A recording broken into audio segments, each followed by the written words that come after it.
The rain came down hard that night, tapping against the windows like impatient fingers drumming on a table. I sat in the dimly lit living room, watching the droplets race each other down the glass. My breath fogged up the cold surface as I absently traced shapes in the mist. The house felt empty. My parents had left in a hurry, something about an emergency at work. They promised they'd be back soon, but as the hours stretched on, I felt the weight of the silence pressing down on me. It wasn't the first time I'd been left alone, but tonight felt different. The storm outside was relentless, the wind howling like a wild animal shaking the trees and rattling the windows. The darkness seemed thicker, more oppressive. Every creak of the house, every groan of the walls, made my heart race a little faster. I tried to distract myself with the TV, but the static on the screen only added to the eerie atmosphere. The lights flickered occasionally, as if the power itself was unsure whether to stay on or just give up entirely. And then, suddenly a knock at the door. I froze, my heart leaping into my throat. Who could possibly be out in this weather? I hesitated, the remote still in my hand, before slowly getting up and heading toward the door. The knock came again, more insistent this time, and I walked toward it, my pulse quickening with every step. I opened the door just a crack, enough to see her. She was drenched, her clothes clinging to her like a second skin, and she stood on the porch, looking at me with wide, almost wild eyes. I didn't recognize her at first, but then it hit me. She was a new neighbor who had moved in a few houses down. She had introduced herself a few days ago, but we hadn't talked much. Now, here she was, standing in the middle of a storm, knocking on my door. "Are you alone?" she asked, her voice barely audible over the howling rain. The question caught me off guard, sending a cold chill down my spine. Why would she ask that? Something about her tone, the way she looked at me, felt so unsettling. I nodded slowly, unsure what else to do. She tilted her head slightly, studying me with a strange intensity. Without another word, she turned and walked away. I stood there, frozen, watching her disappear into the darkness. The rain swallowed her up, and she was gone. I shut the door quickly, locking it behind me, my heart pounding in my chest. Her question lingered in my mind, echoing in the silence of the house. I tried to shake it off, telling myself it was just a harmless inquiry, nothing more. Maybe she was just making sure I was okay. But the way she vanished into the night without saying goodbye, without even looking back, it didn't feel right. I returned to the living room, but I couldn't focus on the TV anymore. The house felt different now, like it was holding its breath, waiting for something to happen. My eyes kept drifting back to the door, half expecting her to knock again, but the only sound was the relentless pounding of the rain. An hour passed, maybe more. I began to relax, convincing myself that it was just my imagination playing tricks on me. But then I heard it. Footsteps. Faint at first, just a soft creaking above me. My blood ran cold. I froze, straining to listen. The footsteps grew louder, heavier, like someone was walking slowly across the floor upstairs. I felt the blood drain from my face. I knew I was alone in the house. My parents wouldn't be back for hours, and no one else had a key. The footsteps continued, moving from one room to the next, methodical, like whoever was up there was searching for something or someone.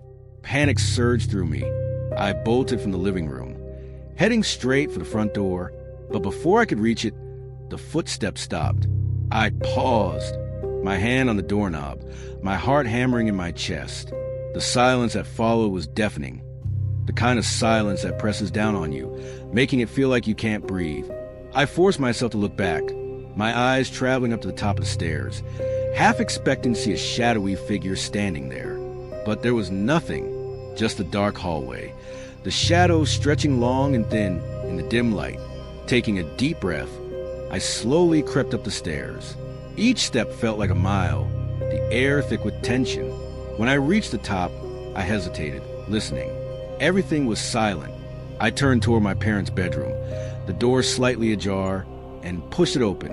What I saw inside made my stomach churn. Two men stood in the room, their backs to me. They were dressed in dark clothes, their faces obscured by shadows. I didn't recognize them, and the sight of them sent a jolt of fear through me. My mind raced, trying to process what was happening.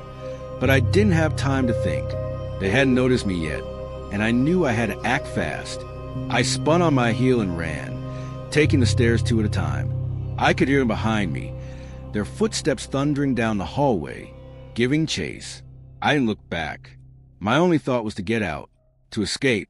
I reached the front door, fumbled with the lock, my hand shaking so badly I could barely turn the key. The door flew open, and I stumbled outside, the rain hitting me like a wall of ice. I didn't stop running until I was halfway down the street, my breath coming in ragged gasps. I pulled out my phone with trembling hands and called the police, my voice barely coherent as I tried to explain what had happened. By the time the police arrived, the men were gone. The house was empty, just as I had left it. But the officers found signs of a break-in upstairs, drawers opened, belongings tossed around. But there was no sign of the men, no clue as to who they were or what they wanted. As I stood there, I couldn't shake the feeling that it wasn't over, that they would come back, or worse, that they had never really left. Jake and I had been planning this camping trip for months. We'd carefully picked a secluded spot, far from any trails or other campers, a place where we could truly escape. The morning we arrived at the trailhead, the sky was just beginning to lighten, casting a soft golden glow over the dense forest. The air was crisp, filled with the earthy scent of pine and damp soil, a sharp contrast to the suffocating city heat. We strapped on our heavy backpacks, filled with supplies, and began our hike. The trail was narrow, winding through towering trees whose branches intertwined above, creating a natural canopy that filtered the sunlight into delicate patterns on the ground. As we ventured deeper, the sound of the outside world faded away. The only noise was the crunch of leaves beneath our boots, the occasional call of a distant bird, and our own muffled conversation. The deeper we went, the more the forest seemed to close in around us. The trees grew taller, their bark rough and ancient. After several hours of hiking, we found a perfect clearing to set up camp. The ground was soft with moss, the trees encircling the spot like silent sentinels. We pitched our tent, gathered wood for a fire, and settled in for the night. As the sun dipped below the horizon, the forest around us transformed. The chirping of birds gave way to the rhythmic calls of crickets, blending with the crackle of our campfire. The flames flickered, casting long shadows that danced on the trees. The warmth of the fire was comforting against the cool night air, and we ate dinner, talking about nothing in particular, enjoying the simplicity of being away from everything. As the night deepened, the sky turned into a blanket of stars. We decided to turn in, eager for a good night's sleep after our long hike. But then, in the middle of the night, I woke up. The fire had burned down to glowing embers, and the forest was eerily quiet. The usual sounds were gone, the rustle of leaves, the calls of crickets. Everything was still. For a moment, I lay there, trying to figure out what had woken me. Then I heard it, a faint sound, a soft crunch of something moving over the forest floor, just outside the tent. My heart began to race. I sat up slowly, straining my ears to listen. Jake was still asleep beside me, his breathing deep and steady. The sound came again, closer this time. I unzipped the tent flap and peeked outside. The forest was dark, the trees looming like silent sentinels. I scanned the clearing, looking for the source of the sound, but saw nothing unusual. The fire's embers glowed faintly, casting a dim light, but there was no movement, no sign of anything out of place. I started to pull the flap shut, relieved, when something caught my eye. Just beyond the edge of the clearing, where the shadows of the trees were thickest, I saw them. Footprints, clear, unmistakable imprints in the soft earth, leading directly toward our tent. My breath caught in my throat. They were too large to be from an animal, and they were too fresh to have been there before we set up camp. I stared at them, trying to make sense of what I was seeing. Who could have made those prints? We hadn't seen anyone else all day, and we were miles from the nearest town. A chill ran down my spine. The thought of someone or something lurking in the darkness, watching us, made my skin crawl. I shook Jake awake. My voice was barely a whisper. "Jake, wake up," I said urgently. He groggily rubbed his eyes, but when he saw the look on my face, he instantly sat up, alert. I pointed to footprints, and his expression shifted from confusion to alarm. We sat in silence, listening intently for any sound, any sign that we weren't alone. Then we heard it, the chanting. It was distant at first, so faint that we almost missed it. A low, rhythmic murmur, like a voice carried on the wind. The words were indistinct, but the tone was unsettling, monotonous, like a chant that had been repeated for years. The sound seemed to seep into the very air around us. It grew louder, more distinct. The chanting was coming from the direction of the footprints, from the dense woods just beyond our camp. My heart was pounding in my chest, and cold sweat broke out on my skin. Jake and I exchanged a glance, both of us too scared to speak. The chanting was getting closer, more intense. A sense of dread began to fill the air, hanging heavy like a dark cloud. Then, through the darkness, we saw him. A figure emerged from the shadows, stepping into the dim light of our dying fire. He was tall and gaunt, his clothes ragged and filthy, hanging off him like tattered rags. His hair was long and matted, obscuring most of his face. But what I saw in his eyes was enough to freeze the blood in my veins. His eyes were hollow, empty, as if there was nothing human behind them. He stood there, swaying slightly, his lips moving in that same eerie chant. His voice was barely a whisper, but the words, whatever they were, seemed to vibrate in the air, filling the clearing with an unnatural energy. Jake and I were frozen in place. We couldn't move. We couldn't tear our eyes away from the figure, rooted to the spot as if some invisible force was holding us there. For what felt like an eternity, he just stood there, muttering to himself, his eyes unfocused. Then, without warning, he lunged at us, his arms outstretched, his chant turning into a guttural scream. We scrambled backward, tripping over each other in our panic. Jake grabbed a branch from the fire, wielding it like a weapon. The embers flared to life as he swung it at the man. The figure recoiled, a low growl escaping his throat. For a moment, he seemed to hesitate, his hollow eyes flickering with some unreadable emotion. Then, with a final haunting whisper, he turned and fled back into the woods, disappearing into the darkness as suddenly as he had appeared. We didn't wait to see if he would return. We grabbed what we could carry and bolted, leaving our tent and most of our gear behind. The branches whipped at our faces as we ran, the chanting still echoing faintly in our ears. When we finally reached the trailhead, exhausted and terrified, we collapsed on the ground, gasping for air. It wasn't until the sun began to rise that we felt safe enough to move again. We reported the incident to the authorities, but they didn't seem surprised. They told us about the man, how he'd been living in the woods for years, performing strange rituals and targeting campers who wandered too far into his territory. We never went back to that forest. Even now, years later, the memory of that night sends a chill down my spine. The man, his hollow eyes, his haunting chant, it all still lingers in my mind, a reminder of the darkness that can lurk in the most unexpected places. The grave. I've always believed that cemeteries were places of peace, sacred grounds where the dead rest and the living can find solace. They're where we say our final goodbyes, where we reflect on lives that have passed. For years, I visited the grave of my late wife, Eliza, every Sunday.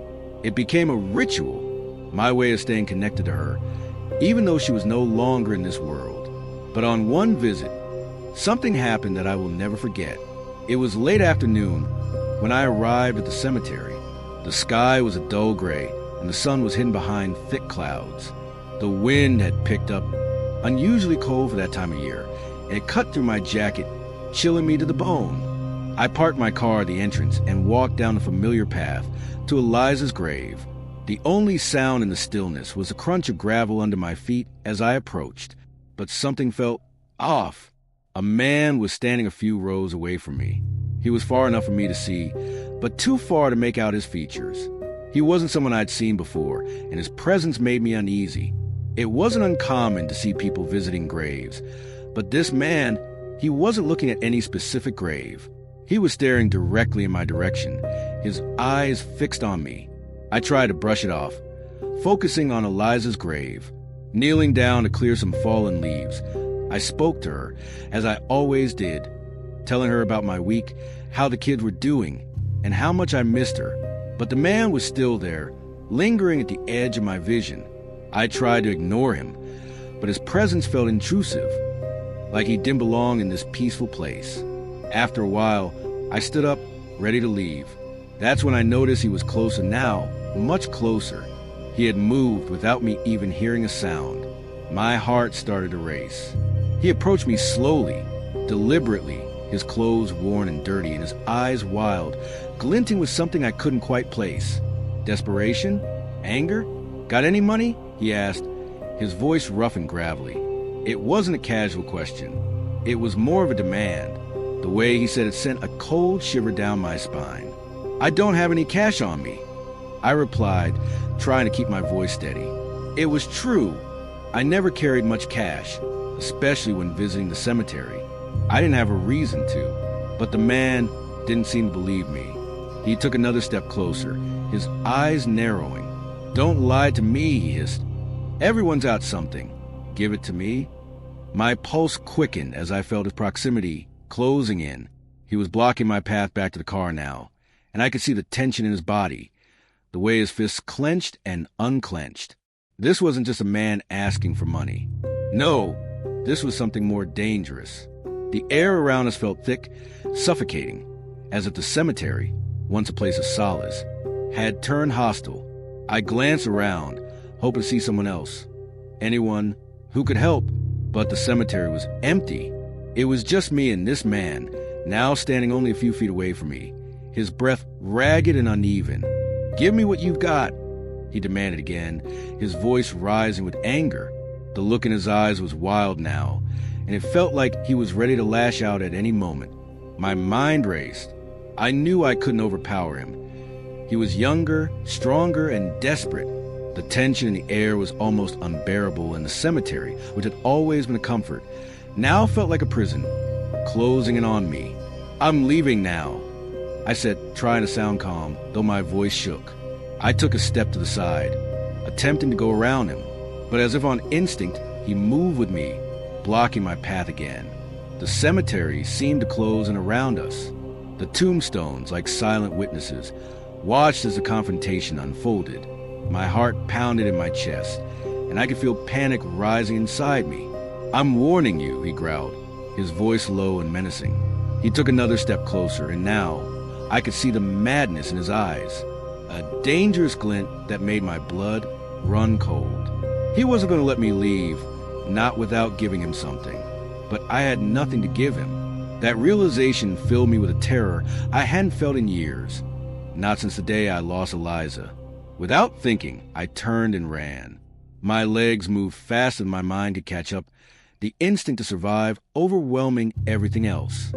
I heard him shout something behind me, but I didn't stop to listen. I sprinted down the gravel path, the sound of my footsteps echoing in my ears. The wind whipped against my face, and the gray sky above seemed to darken as I ran, like the whole world was closing in on me. I reached my car, fumbled with the keys, my hand shaking so badly I could barely open the door.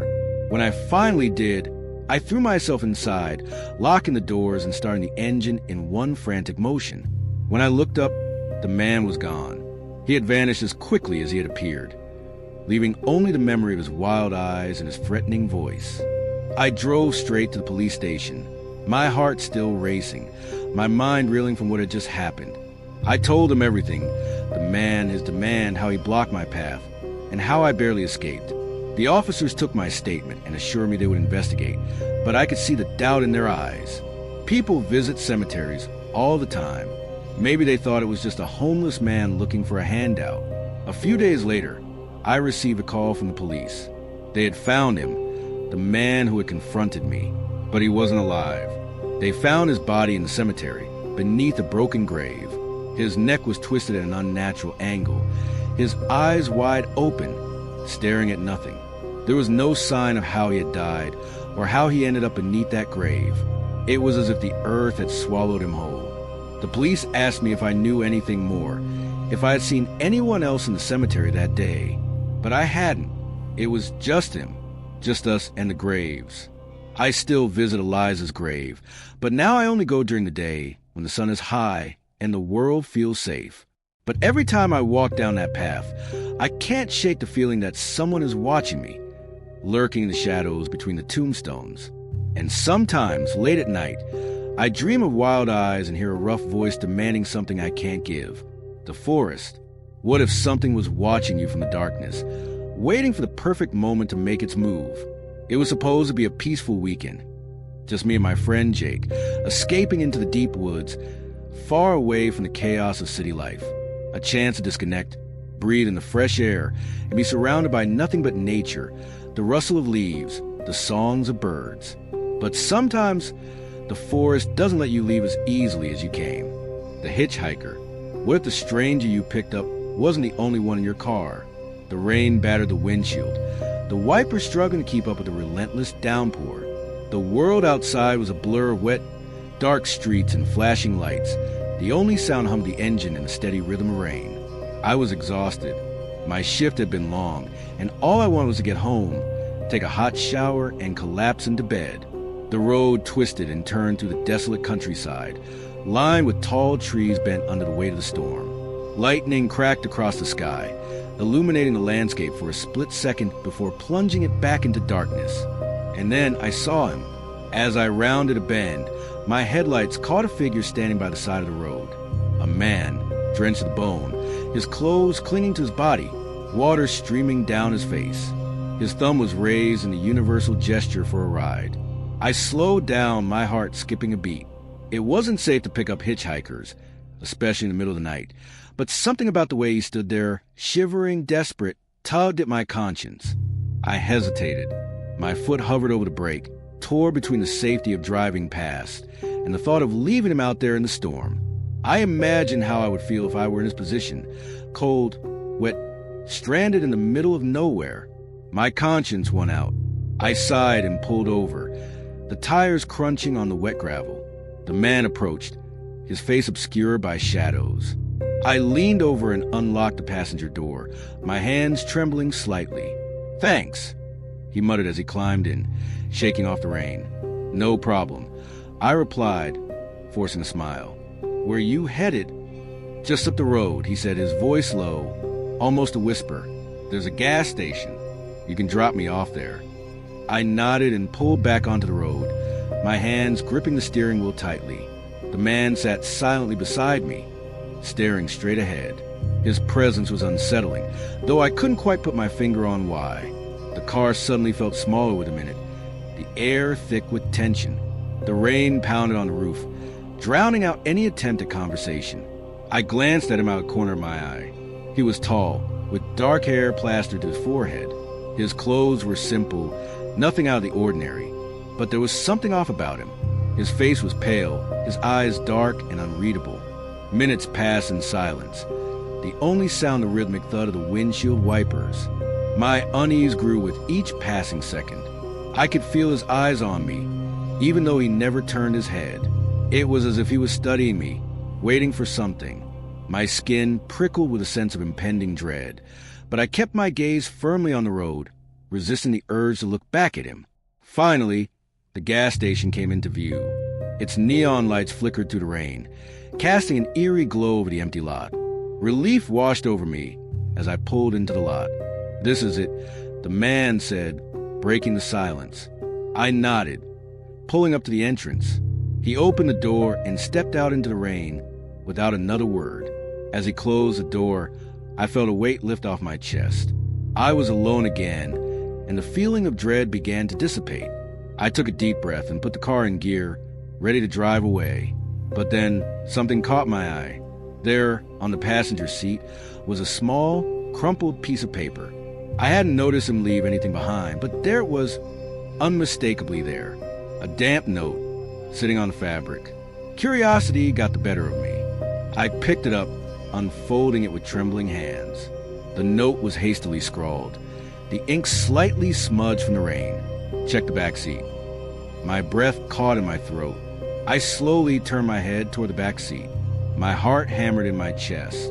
The car was dark, the only light coming from the faint glow of the gas station sign. My eyes struggled to adjust to the darkness, but I could make out the shape of the empty seat behind me. My hands shook as I turned back around, my mind racing. Had he been playing a sick joke? Had there been someone else in the car with us? The thought made my skin crawl, and I quickly locked the doors, my fingers fumbling with the button. I stared out at the rain, my pulse pounding in my ears. The gas station's neon lights flickered in the storm, casting eerie shadows across the lot. I wanted to drive away, to leave this place behind, but I couldn't shake the feeling that something was wrong. I glanced at the note again, my stomach twisting. The man had seemed strange but harmless, at least at first. Why would he leave a warning like that? And why did I feel like I wasn't alone? I swallowed hard and forced myself to take a deep breath. Maybe it was all in my head, the product of a long night and too little sleep. But deep down, I knew it wasn't just my imagination. Something had been wrong from the moment I picked that man up. I threw the note onto the passenger seat and shifted the car into drive, my hands still shaking. I needed to get out of there, to put as much distance between myself and that gas station as possible. As I pulled away, the rain intensified, the storm raging on as if it would never end. My heart pounded in my chest, and I kept glancing in the rearview mirror, half expecting to see something, or someone lurking in the shadows of the back seat. The road stretched out before me, dark and empty, but I couldn't shake the feeling that I wasn't truly alone. Even as I drove away, the memory of that note lingered in my mind, a haunting reminder of the man I had picked up and the man I had never seen. I pressed harder on the gas, desperate to escape the darkness that seemed to follow me. The highway. What if the stranger you picked up wasn't just a lost soul, but something far more sinister? I've been a truck driver for over 10 years, spending most of my life on the road. The highway has always felt like my second home. Endless roads, the hum of the engine and the steady rhythm of the wheels beneath me were my constant companions. But this night was different, one that would stay with me forever. It was around 2 a.m., and I was driving through a remote stretch of road. The sky was pitch black, and only the occasional flash of headlights from oncoming cars briefly illuminated the dark, empty road. I was exhausted. My shift had been long, and I was looking forward to reaching the next rest stop, about 50 miles away. The monotony of the landscape didn't help. Just endless trees and the occasional flash of lightning in the distance. As I rounded a bend, my headlights caught something in the distance. At first, I thought it was an animal, but as I got closer, I realized it was a man, standing alone in the dark by the side of the road. He wore a long, dark coat, too heavy for the warm summer night, and his head hung down, his hair falling limply over his face. There was something off about him, something that made my stomach twist with unease. I pushed it aside, telling myself it was just my imagination. As a truck driver, I'd seen plenty of strange things on the road. Maybe he was just a hitchhiker. There was something off about him, something that made my stomach twist with unease. I pushed it aside, telling myself it was just my imagination. As a truck driver, I'd seen plenty of strange things on the road. Maybe he was just a hitchhiker. I slowed down as I approached him, not because I want to pick him up, but out of curiosity. There was no way anyone should be out here at this hour, miles away from the nearest town. My truck rolled to a stop a few feet away from him. For a moment, I considered driving away, but something made me hesitate. He didn't move. He just stood there, as if he hadn't noticed me at all. I honked the horn, a short, loud blast. His head jerked up, and for the first time, I saw his face. My breath caught in my throat. His skin was pale, almost ghostly, and his eyes were wide, empty, and lifeless. There was a strange look in them, a hollow emptiness that made me want to drive away as fast as I could. But then he moved, slowly, deliberately. He raised his hand and pointed down the road, as if asking for a ride. I hesitated. My foot hovered over the gas pedal. Every instinct told me to leave, but there was something in his eyes that held me in place, something that seemed to plead for help. I opened the passenger door, unsure why I was doing it. He climbed in without a word, his movements slow and deliberate. The door clicked shut behind him, and suddenly, the truck felt much smaller, the air thick with tension. I tried to start conversation, but he remained silent, staring straight ahead. His presence was unnerving. The hairs on the back of my neck stood on end, and I felt a cold sweat form on my forehead. I couldn't shake the feeling that something was wrong. As we drove, I glanced at him out of the corner of my eye. His hands were clasped tightly in his lap, and I noticed they were covered in dirt. Or was it something else? It looked dark, almost like dry blood. My heart began to pound in my chest, each beat louder than the last. The road stretched on, but the silence between us grew heavier, suffocating. I felt trapped in the truck. My mind raced with thoughts of who this man could be. Was he in trouble, or was I the one in danger? The night seemed to grow darker. The shadows deepened. The headlights only illuminated a small patch of the road ahead, leaving the rest of the world in pitch-black darkness. The man hadn't moved or spoken since he got in. His eyes were fixed on the road, but I couldn't tell if he was actually seeing anything. Finally, I couldn't take it anymore. I had to break the silence. "Where are you headed?" I asked, my voice shaky. He didn't respond. I tried again, louder this time, but still nothing. It was as if he didn't hear me. Or maybe he didn't want to answer. Then, out of nowhere, he slowly turned his head to look at me. His eyes locked onto mine, and a cold shiver ran down my spine. They were dark, bottomless pits that seemed to suck the light from the cab. I had never seen eyes like that before, and I hope I never do again. Suddenly, he grinned, a twisted, unnatural smile that sent a wave of fear crashing over me. My hands tightened on the steering wheel, my knuckles white. I didn't know what he was, but I knew I had to get away. I pressed down on the gas.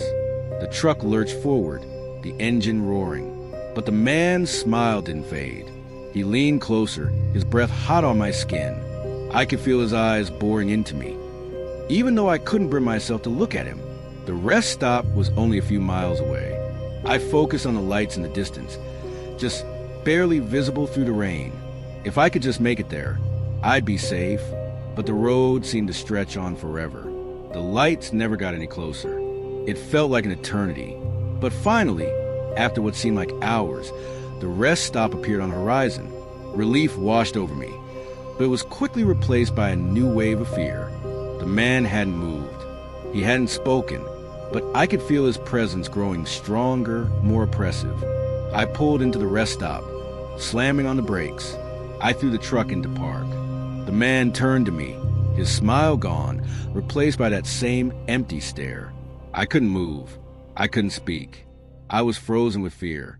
Then, without a word, he opened the door and stepped out into the night. He didn't look back as he walked away, disappearing into the shadows. I sat there, staring at the open door, my heart racing. It took me what felt like forever to calm down, to convince myself that it was over. But even now, when I'm driving alone at night, I can't shake the feeling that he's still out there, waiting for his next ride. The house. What if the place you thought was your safe haven turned out to be your worst nightmare? It was a quiet Friday night, and all I wanted was a peaceful evening at home. I just finished dinner and settled onto the couch with a book. The house was silent except for the occasional creak of the wooden floorboards, sounds I'd long since gotten used to. It was an old house, after all, and old houses have their noises. As I turned the page, something caught my eye, a strange feeling tugging at the back of my mind. The vase on the coffee table. It was slightly out of place. I could have sworn I centered it perfectly earlier. I shook my head and laughed it off. Maybe I was just being too particular. I reached out and adjusted it back to its proper spot, trying to ignore the feeling of unease creeping over me. But it didn't go away. Every so often, I'd glance up, feeling like something was wrong. My mind was telling me it was just my imagination. After all, I've been stressed at work lately, and that sometimes carried over into my personal life. But tonight, the house felt different, like someone was watching me. An hour passed, and I decided to head to the kitchen for a snack. But when I walked in, I stopped dead in my tracks. The drawer where I kept my utensils was open, just a crack, but open nonetheless. I was sure I hadn't left it that way. My hand trembled slightly as I closed it, trying to shake the rising sense of unease. It was just the draft from the old windows, I told myself, or maybe I hadn't closed it properly earlier. I shrugged it off and made my way back to the living room, but now I couldn't relax. My eyes kept darting around the room, searching for anything else that might be out of place. Another hour passed. I was in the bathroom, brushing my teeth before bed, when I noticed it, the hand towel now lying on the floor. It had been neatly folded on the rack the last time I was here. My heart began to race. Was I losing my mind? The night wore on, and the small disturbances continued. My keys weren't on the kitchen counter, where I had left them. They were in the hallway, on the side table. A picture frame on the bookshelf was now tilted at an odd angle. My shoes had been moved, just slightly, but enough for me to notice. My pulse quickened. My breath came in short, shallow gasps. Something was wrong. Very wrong. I decided to take action. I wasn't imagining these things. They were real, and I needed to find out what was going on. I had a small hidden camera that I used to keep an eye on my dog when I was at work.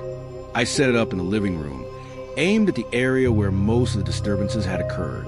The night was growing late, and exhaustion was beginning to weigh on me, but the thought of sleeping terrified me. What if something happened while I was asleep? But I couldn't stay awake forever. So, reluctantly, I went to bed, leaving the camera to record. The house was eerily quiet as I lay in bed. Every creak and groan of the old would set my nerves on edge. I kept telling myself that I was overreacting, that nothing was wrong, but the silence felt suffocating. My heart pounded in my chest as I finally drifted off to sleep, though it was a fitful, uneasy sleep. When I woke up the next morning, I felt drained, like I hadn't rested at all. My first thought was to check the camera footage. I hurried to the living room, my fingers shaking as I picked up my phone.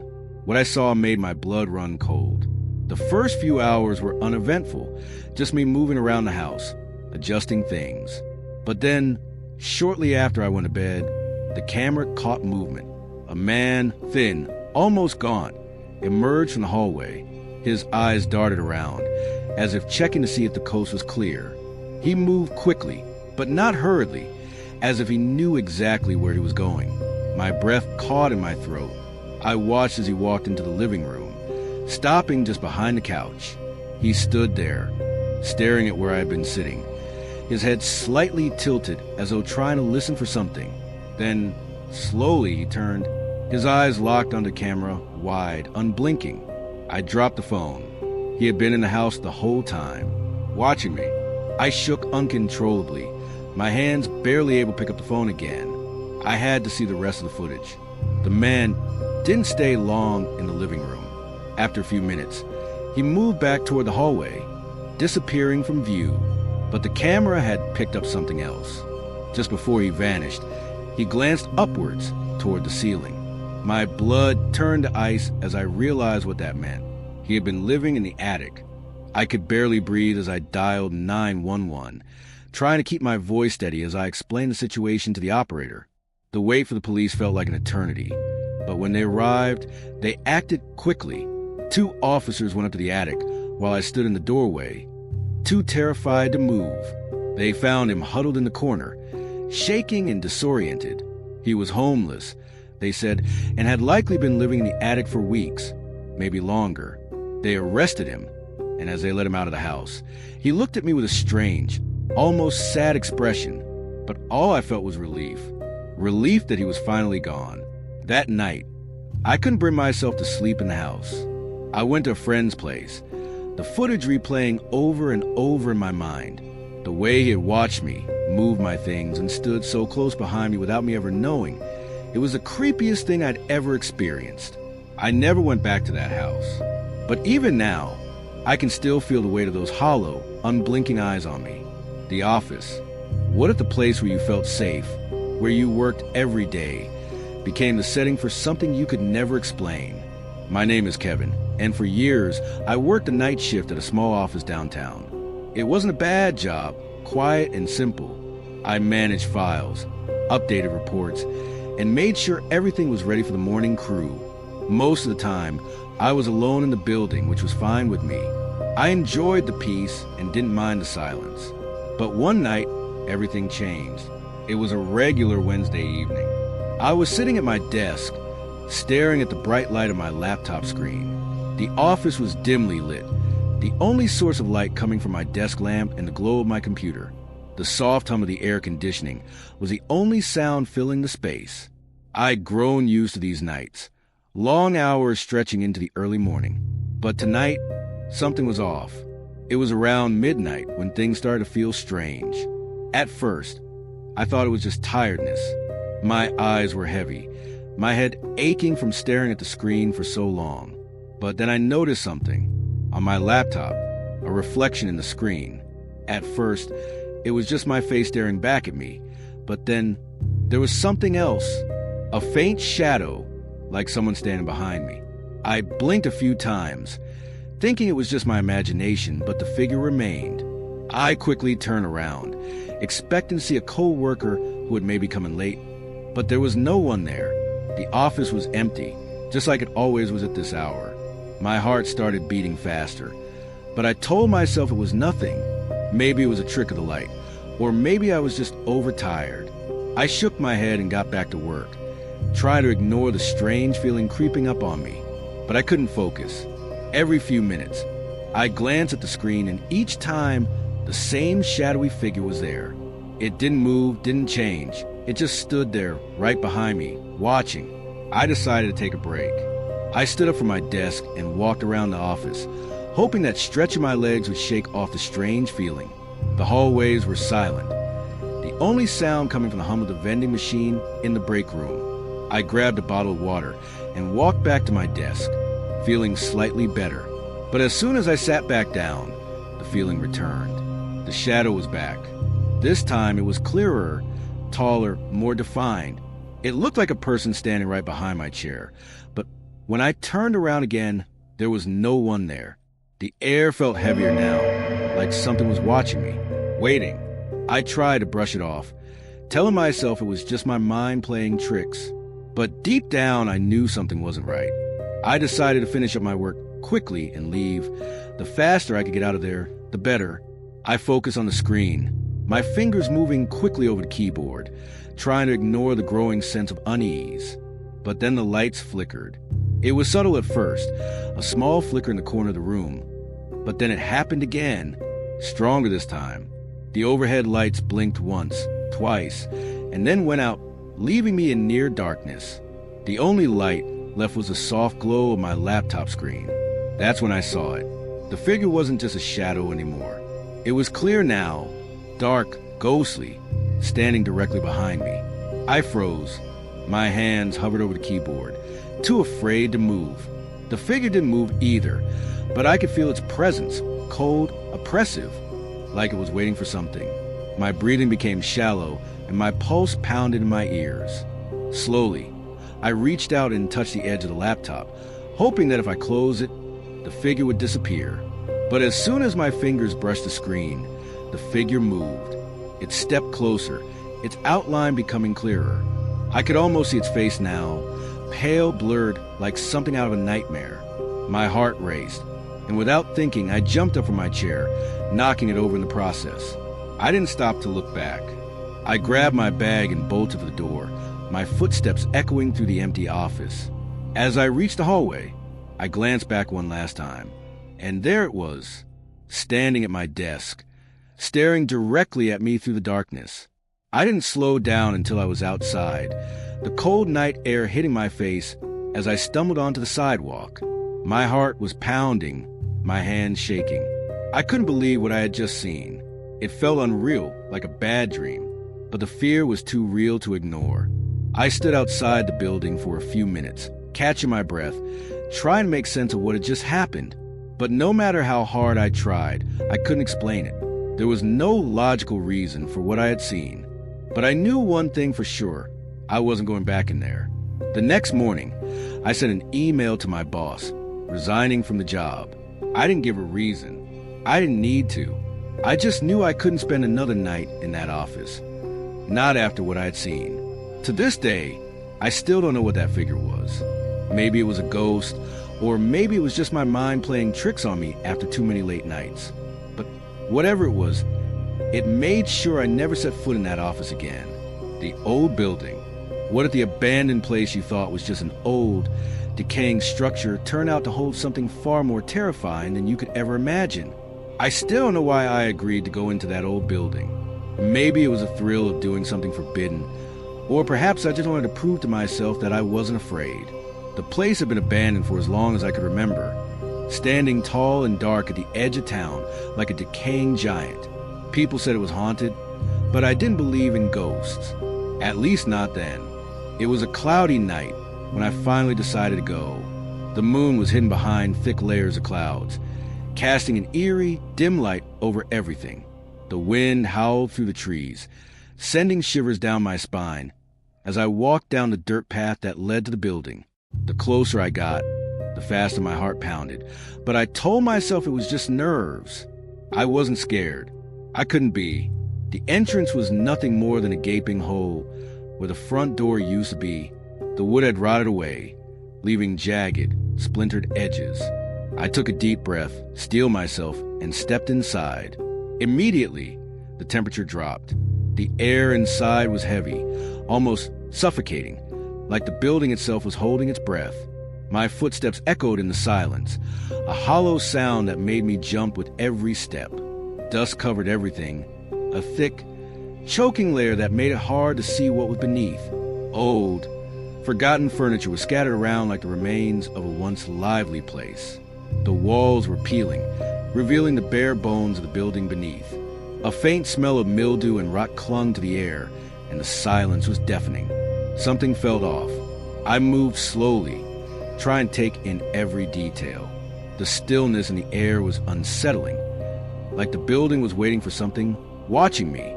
Every creak of the floorboards under my feet made me flinch. I kept telling myself it was just an old building, nothing more. But deep down, I knew something wasn't right. I walked through a narrow hallway. The walls seemed to close in around me, and the beam of my flashlight flickered. I cursed under my breath, tapping it a few times to steady the light. At the end of the hall, I could see a door slightly ajar. I don't know why I pushed it open, but I did. The room beyond was larger, emptier. The windows were broken, and the wind howled through them, making the curtains dance like they were alive. I shined my light around the room, and that's when I saw it. In the far corner, something moved. At first, I thought it was just the wind playing tricks on me, but then it moved again. I realized it wasn't the wind. The shadow had a shape, a form, almost human, but not quite. It was darker than the night around it, like a piece of the building itself had come to life. A chill ran down my spine. I couldn't move, couldn't breathe. The shadowy figure stood still, watching me. It had no eyes, but I could feel its gaze, cold, piercing. My mind screamed at me to run, but my body wouldn't obey. Then, without warning, the figure moved.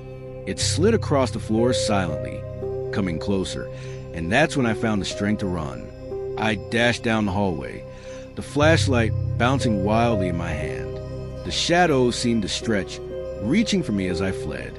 Behind me, I could hear something, a soft rustling that grew louder and closer with every step. I stumbled through the rooms, tripping over debris and broken furniture. My breath came in ragged gasps, but I didn't dare stop. The building felt like a maze, twisting, turning, leading me in circles. The walls seemed to close in, the darkness pressing down on me. Finally, I saw it, the exit, the hole where the front door used to be. I threw myself through it, tumbling into the dirt outside. The cold night air hit me like a wave, and I scrambled to my feet, looking back at the building. The shadowy figure was standing just inside, watching me. It didn't follow, but I could feel its presence like a weight on my chest. I didn't stop running until I was back on the main road, my legs burning and my lungs screaming for air. Only then did I slow down, looking back at the building one last time. It was just a dark shape against the night sky, silent, still. But I knew what I had seen. I never went back to that place, and I never told anyone what happened. But sometimes when the night is quiet and the wind is still, I can feel that cold gaze on me again, as if the shadow never really let me go. It's a feeling that sends a chill down my spine, reminding me of that night, and the darkness that lives just on the edge of the light. Don't forget to press the bell icon to stay updated on our latest stories.